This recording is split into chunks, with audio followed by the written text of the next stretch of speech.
friends, it's Aki dearest. Now, as long as I've been an anime fan, I have also shown a passion for music for just as long. And as I look back, I've noticed that anime is starting to integrate itself more into mainstream media with noticeable respect from the industry and the public. Now, while the integration has been slow, we see more and more people giving attention to artists who have managed to break away anime from such a niche audience to the rest of the world through music. And throughout that time, there's been groups and artists who have tried bringing the mix of Japanese animation and music outside of Japan. Now, a perfect example is a group I really want to introduce you guys to called Noise. Noise is a group of artists in Japan who work on creating music weaved with animation and lyrics that give mysterious and cryptic messages for the listener to try and interpret. They're really a group that has inspired today's rant because with the work that I'm about to show you, it's brought to my attention of how far Japan has adopted animation into their music. Check this out.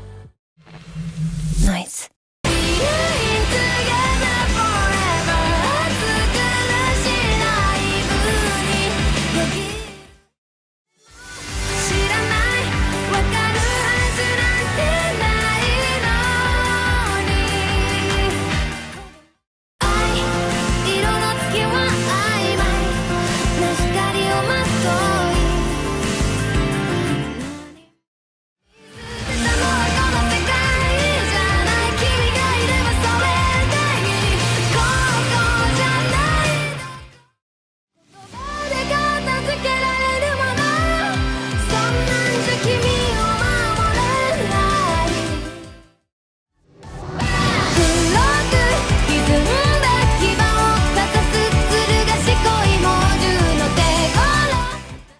会いたい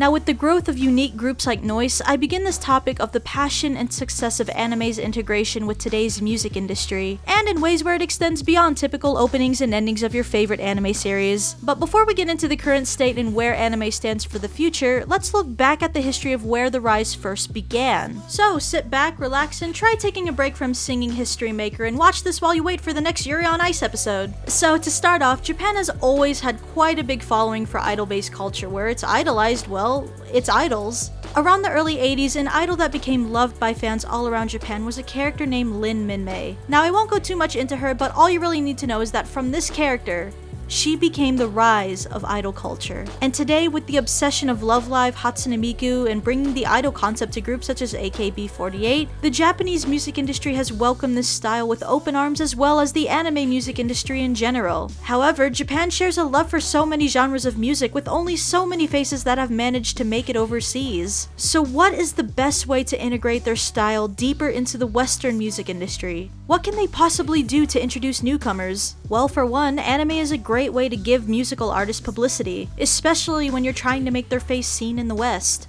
There's this part of Japan's industry that has been dying to get the rest of the world to just see how effective anime and its idols are to the industry. And slowly but surely, anime and Japanese music has inspired not only artists, but more forms of entertainment than some even realize. But still, Japanese animation has only recently been truly unveiled into the music industry. In the beginning of my channel, I made a video talking about which artists had songs and music videos that had some sort of anime influences. So to bring that back, let's start off by taking a look at the well-known artist Daft Punk.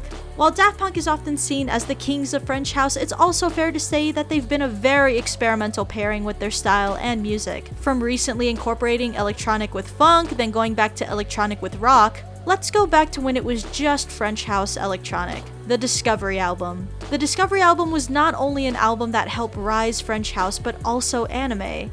Daft Punk created this album and utilized each of the songs on the album into music videos that then became one entire anime film titled Interstellar 5555, which was animated by Toei Animation. Now, not only was this a reflection of their childhood love for watching anime, but it was a new concept for the music industry to take on. Skipping a few years later, around the time Kanye West's Stronger music video came out, which was, by the way, completely inspired by Akira. No, I'm serious, like, the Stronger music video? Yeah, that was inspired by Akira. Who would have known he actually had good taste in anime? It wasn't long until the creation of Hatsune Miku and became one of the world's first artificial pop stars. While some people might have turned their heads thinking, hey, she's not even real, why is this even a thing? There were many more that saw just how unique Vocaloid was. And this was another tool that grabbed the attention of the Western music industry. Miku has now been featured in music by artists such as Pharrell and Lady Gaga. What I really want want you to remember today, listening to this new music, is that art pop is what you have yet to create. And the truly big selling point of Miku was that she wasn't real. She was artificial, programmable by anyone in the world. Unlike humans, you can manipulate Miku in any way possible as many times as you'd like without any harm done. Which is pretty dark when you think about the fact that she's only meant to be 16 years old, but that's besides the point. And granted that Vocaloid has always been a thing for years before being unveiled, we can leave it to these artists, including the artist Porter Robinson, who have truly seen the potential and utilized not only Vocaloid, but anime influences in their work as well. Speaking of Porter, by the way, now skipping into only the last couple of years after we saw the rise of Mimimi, Girl by Daoko, we also had the blow up of Shelter. Yes, Shelter.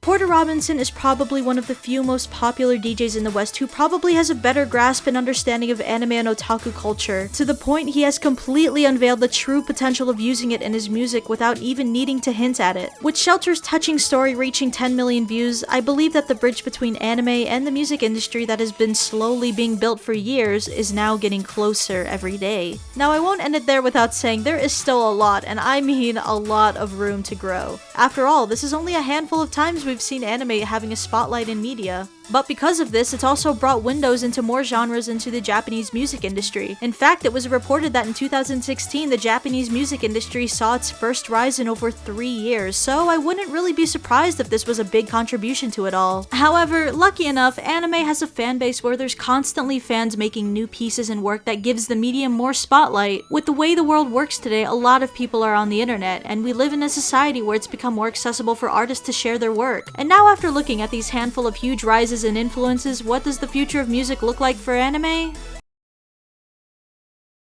Overall, I don't see it overrunning or changing the music industry drastically, but more so of anime now being welcomed with its own spot in the mainstream music. So that's all I'm really going to cover today, guys. This video was also sponsored by Noise, but they are also a group that I have been working on for months to try and bring out to you guys because I honestly have full faith in everything that they do, so feel free to check out more of their work in their YouTube or their website or in the links below. So I appreciate you guys for watching, subscribe to my channel for more anime and otaku related content, and I will see you guys in the next video. Bye bye!